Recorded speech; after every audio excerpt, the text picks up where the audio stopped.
One thing that I wanted to show you really quick today is breadcrumbs. So many of you are probably familiar with the concept of breadcrumbs. It's when you go into a file, a folder, or sometimes even a website, and you see a chain of everything that you clicked on. We've instituted that here in Mylio, and I think it's really a grand way to be able to navigate.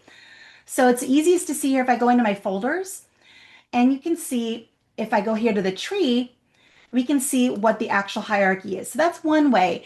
And you can do this today in the Mylio that you're using. But what's new is if I go here into the sample library, you'll now see like here's up at the top, it says folders and it says sample library. And there's this little caret in between, and you can actually use this as a pivot point to navigate to other folders in your library. So this I think is really cool and very, very helpful. For instance, let's go here to organize by year. And you'll see we have now folders, sample library, and organized by year. So this is what's known as breadcrumbs, and breadcrumbs are just tremendously helpful. And again, each one of these little arrows is a pivot point. So you can pivot to other folders at that same level.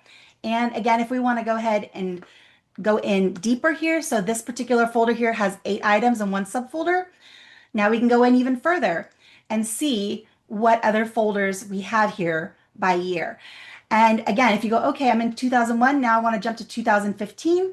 Let's see what we have there. And you can go ahead and navigate.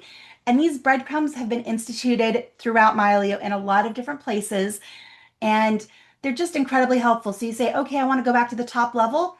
You can certainly go back over here to the icon and double click on the icon like you did before, or simply go ahead and just click folders and it jumps you right back to that top level. So that's breadcrumbs in a nutshell.